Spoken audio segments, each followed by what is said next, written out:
तो एक सदस्य जो है इस्तीफा दिया जाता है।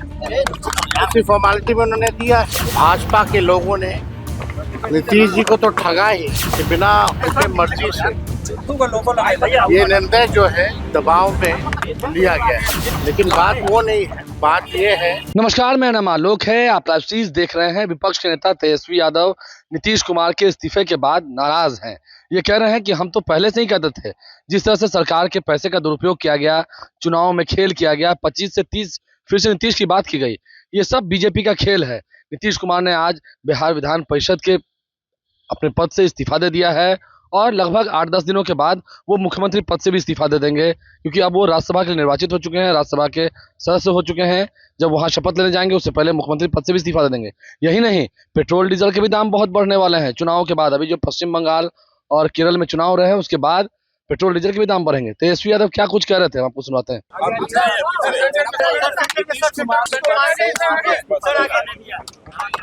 देखिए, ये तो दूसरे सदन में कोई भी अगर चुना जाता है तो एक सदस्य जो है इस्तीफा दिया जाता है। इसी फॉर्मेलिटी में उन्होंने दिया है, लेकिन बात वो नहीं है। बात ये है कि बिना उनके मर्जी से ये निर्णय जो है दबाव में लिया गया है।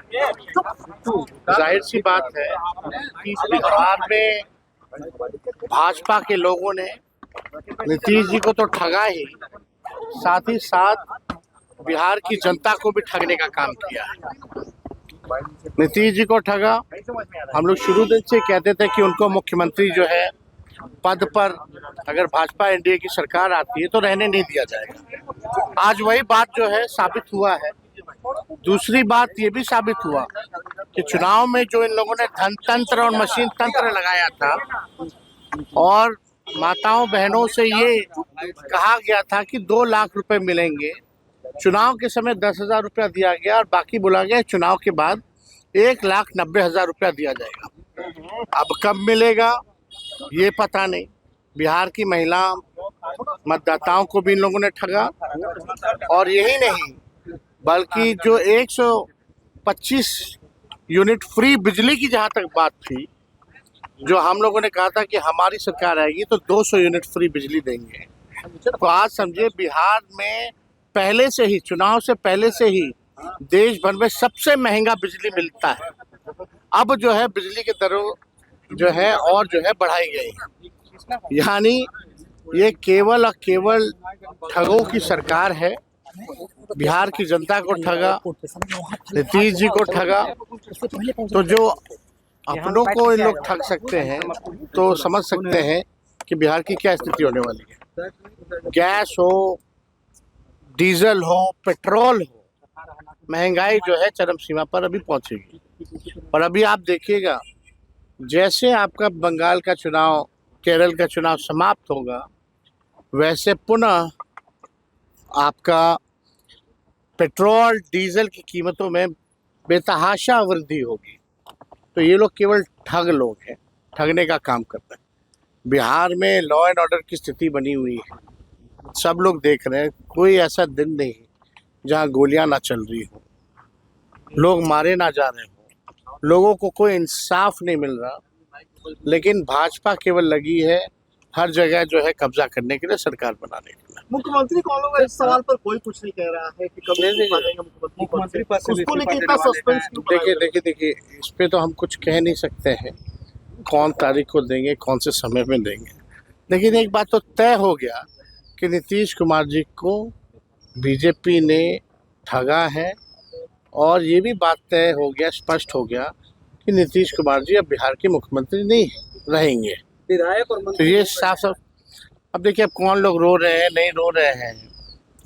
आजकल लोग जो है केवल कैमरा देख करके लोग ड्रामा करते हैं। ऐसे लोगों को एक्टिंग मुबारक हो।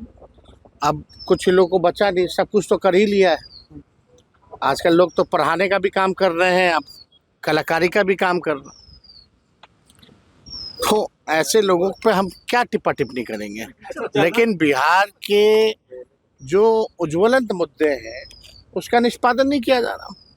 ओला वृद्धि, जो ओला जो गिरा था, जिससे किसान के खेत फसल को जो है नुकसान हुआ था, क्या हो रहा है उसका? कोई फायदा दिया गया कि नहीं दिया गया? कोई किसान, मजदूर, गरीब, बेरोजगार, शिक्षा, चिकित्सा के बारे में, कोई पढ़ाई दवाई के बारे में बात ही नहीं कर रहा। कौन आएगा, कौन जाएगा, कौन आएगा? 2012 के बाद से कोई स्टेबल गवर्नमेंट बिहार में नहीं है। जब तक स्टेबिलिटी नहीं रहेगी, स्थिरता नहीं रहेगी सरकारों में, तब तक कहाँ से काम हो पाएगा बिहार का, कहाँ से डेवलपमेंट और विकास हो पाएगा? तो ये सवाल खड़ा होता है। तेजस्वी जी, आप दिल्ली जा रहे हैं, दिल्ली के बाद केरल जाएंगे, वहाँ पे देखिए, पार्टी चुनाव लड़ रही है। हम लोगों का एलडीएफ से वहाँ अलायंस हुआ है, 3 सीटों पे हम लोग लड़ रहे हैं।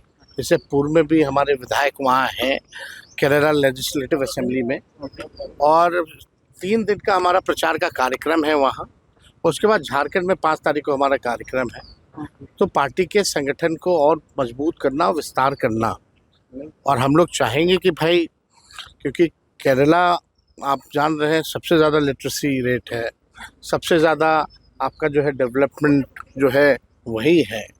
तो हम लोग जो है वहाँ जो मौजूदा जो सरकार है उसके अंग हैं, और हम लोग चाहते हैं कि पुनः ये सरकार जो है वापस आए। सर, बंगाल ताकि बंगाल भी जा रहे हैं। अब तक थाना प्रभारियों का, तबादला अधिकारियों का तबादला हो रहा है। बिहार में तो ऐसा कुछ देखने को नहीं मिला।